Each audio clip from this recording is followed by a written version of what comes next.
சும்மா இடாத எல்லாமே சொல்லிட்டுருக்காங்க. அங்கே சும்மா இருக்கிறது எங்கே இருக்குன்னு எனக்கே தெரியல. அப்புறம் இங்கே வந்து பார்த்தா தான் தெரியுது அகத்தில் சும்மா இருக்கணும் அப்படிங்கிறத மட்டும் ஐயா சொல்லிட்டாருங்க.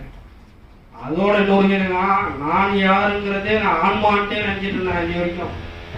அப்போ நான் யாருங்கிறது அறிவுன்னு இப்போ தான் எனக்கு தெரிஞ்சுது. அறிவாகப்பட்டது அகத்தில் சும்மா இருந்தாவே போதும், புறத்தில் அறிவை வேலை செய்விடா. அதாவது அகத்தில் அறிவு வந்து குழந்தையா இருக்கணும், புறத்தில் அறிஞனா இருக்கணும்னு சொன்ன ஒரு வார்த்தை எனக்கு தீப்பொறி விளைஞ்சிச்சு எனக்குள்ள. அந்த தீப்பொறி இனிமேல் பற்றி எரிய போகுது. அது என் குடும்பத்துக்கு, என் பக்கத்தில் இருக்க குடும்பத்துக்கு, என் ஊரைய கூட பற்றி எரியும். ஏன்னா அந்த அளவுக்கு நான் பேச்சாளராக இருக்கேன். இப்போ ஒவ்வொரு ஊர்லேயும் ஒவ்வொரு ஃபங்க்ஷன் நடத்தும் போது நான் தான் பேசுவேன். இப்போ ஐயாவை பற்றி எங்கள் ஊரில் நான் பரப்ப போகிறேன். அதாவது இந்த தீப்பொறி வர்றதுக்காக நான் 6 வருஷம் கஷ்டப்பட்டிருக்கேன். எல்லா புக்கும் படித்தேன். படிக்கும் போது எல்லாமே சுத்த விட்டுட்டே இருப்பாங்க.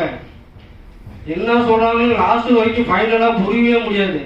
சுத்த விட்டுட்டு நானாக தலைவலி வந்திருக்கேன். 3 மாதம் தலைவலியிலேருந்து மாத்திரை போட்டிருக்கேன். அப்புறம் யோசிச்சு பார்த்தேன், வைப்ரேஷன் உடம்புல வைப்ரேஷன் ஆயிடுச்சு. ஒரு 3/4 மணி நேரம் தியானத்தில் உட்காந்தோம்னா வைப்ரேஷன் ஆயிடுச்சு. அதாவது காத்துக்குள்ள போகிறது வெளியே வர்றது நமக்கே அப்படியே வைப்ரேஷன் யாரும் தெரியும். அந்த அளவுக்கு நம்ம இருந்தோம். அப்புறம் இதை தேடிட்டு போயிட்டு இருக்கும்போது என்ன நடந்துட்டு இருக்கு ஒன்றுமே தெரியல. ஆனால் நம்மளால அந்த கண்ணை மூடி உட்காரும் போது மட்டும்தான் நம்மளோட வைப்ரேஷன் நம்மளோட எல்லாம் அடங்குது. ஆனால் சமுதாயத்தோட மக்களுக்குள்ள நம்ம போராடும் பொழுது அங்கே ஏதோ ஒரு தப்பு நடக்குது. அங்கே நமக்குள்ள உணர்வு அதிகமாகுது, கோபம் வருது. அப்போ அந்த உணர்வு எங்கிருந்து வருது, அந்த உணர்வு யார் அனுபவிக்கிறா, அனுபவமும் நானே, அனுபவிப்பவனும் நானே.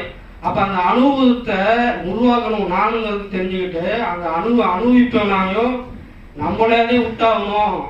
அந்த ஒரு வார்த்தை தான், சும்மா இருக்கிற ஒரு வார்த்தையும் இந்த 2 வார்த்தை தான் நமக்கு உட்காந்துருக்கு தீப்பொறியா இங்கே என் நெஞ்சில. இதை நான் சொல்றது உங்களுக்கு புரிஞ்சுக்கணும் தெரியல, ஆனால் நான் புரிஞ்சுக்கிட்டேன். அதாவது அனுபவமும் உருவாகுது, அந்த அனுபவத்தை உருவாக்கணும்னு நான் தான். அந்த அனுபவத்தை நம்ம விடாம பிடிச்சிட்டு இருக்கிறது நம்ம தான். அதை விட்டுட்டா முடிஞ்சு போய் வாழ்க்கை, அவ்வளவுதான். இதை நான் தெரிஞ்சுக்கிட்டேன். இந்த தீப்பொறி எங்க விதைக்கும் என்ன பண்ணு எனக்கு தெரியாது. அதாவது ஒரு புக்கை படிச்சீங்கன்னா அந்த ஒரு புக்கில் உங்களுக்கான தேடல் 250 பக்கம் இருக்கும் ஒரு புக்கில். ஆனால் அந்த 250 பக்கத்தையும் நீ அந்த பக்கத்தை படித்தாதான் ஒரே ஒரு வரியில தான் உங்களோட தேடல் அங்கே இருக்கும். ஆனால் அந்த 250 புக்கு நீங்கள் வாங்கி படித்தாதான் தெரியும் அந்த ஒரு வரி. அதே மாதிரி இந்த ஞான முகங்கிறது நம்ம உட்காந்து இந்த 2 நாளில் உட்காந்துறது தான் 2 தீப்பொறி